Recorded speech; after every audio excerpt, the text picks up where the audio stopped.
Hi, Tale Recap Plus here. Before we proceed, note, spoilers ahead. Stay safe. Today, I'm gonna explain a 2017 science fiction movie called Time Trap. Don't forget to subscribe to this channel.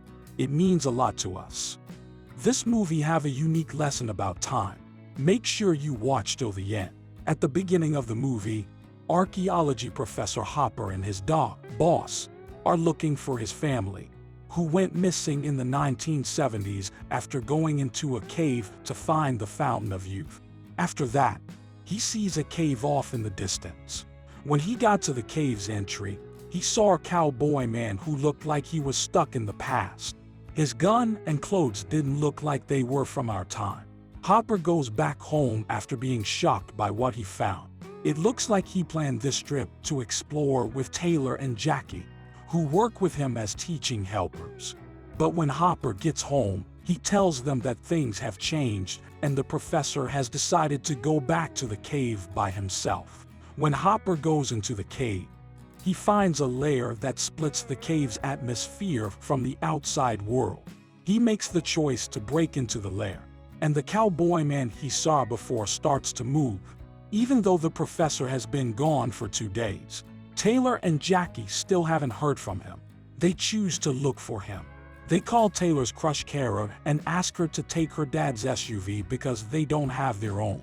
Vives, Kara's sister, also needs to do a school project, so Kara chooses to take her too.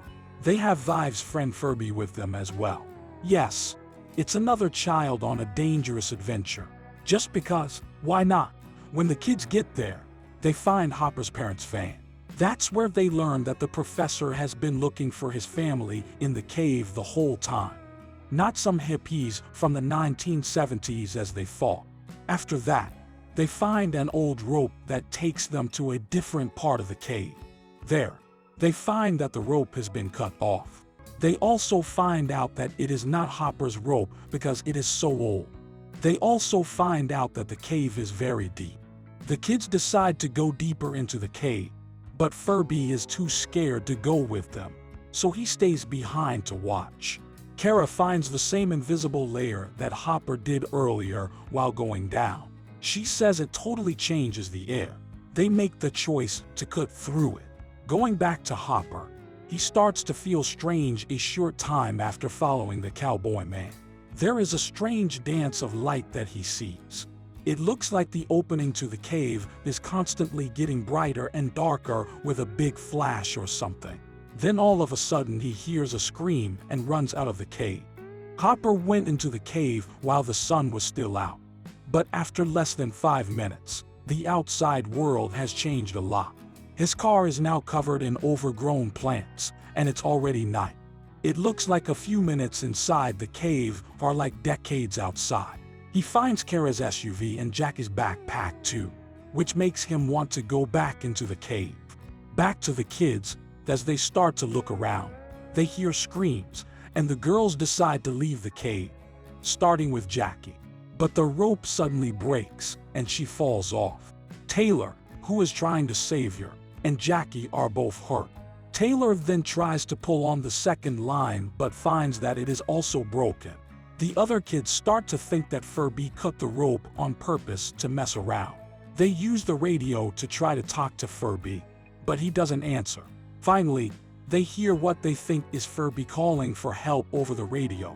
But the sound is faint. Because they had no other choice, the group moved deeper into the cave, leaving Jackie alone and hurt. When the group gets to the other side of the cave, they find a broken rope and Furby's dead body. The video from Furby's camera is then played back to see what happened. From the log of the Hopper's dad, Furby learns that the cave has magic water that can heal people.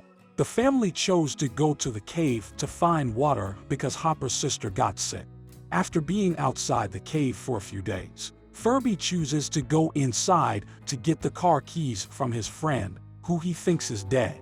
He is inside the cave for a whole day. But the other people in the group are only there for seconds. When Furby walks in, his rope gets cut. He falls and hurts himself. But he doesn't die.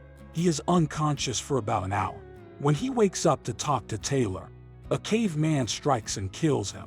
Vives also thinks something is wrong because the recording's time code goes back several days. But they've only been in the cave for an hour. Tay and Jackie are both hurt, so Carrie and Vives are the only ones who can get out and call for help. Kara decides to go up the way they came down because Vives is younger. She gets to the top and finds a whole new place.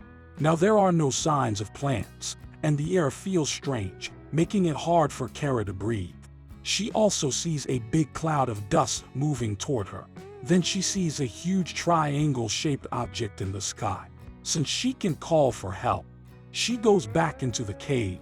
But other people think she didn't even try to get help. People think she did it because she had been outside for 30 minutes but only spent a few seconds in the cave. They figure out that time is moving faster outside the cave than inside it, which is making things move more slowly inside. As well, Taylor says that the lines at the top of the cliff are wearing out quickly because they are rubbing against the side of the cliff. Because of this, Vives watches the video of Furby again and notices that the sun's path keeps changing. She also says that the bright is summer and the dark is winter.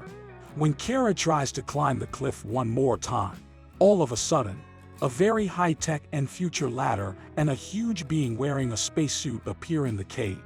A caveman comes out of nowhere and attacks the giant, but is stopped without killing him. They choose to hide in a different part of the cave. They find the cowboy man's and Hopper's parents' dead bodies there. 3 other cavemen also show up and fight them. Taylor decides to fight the cavemen, but they kill him badly. The girls then run to the other side of the cave. When Carrie comes back, he finds him dead.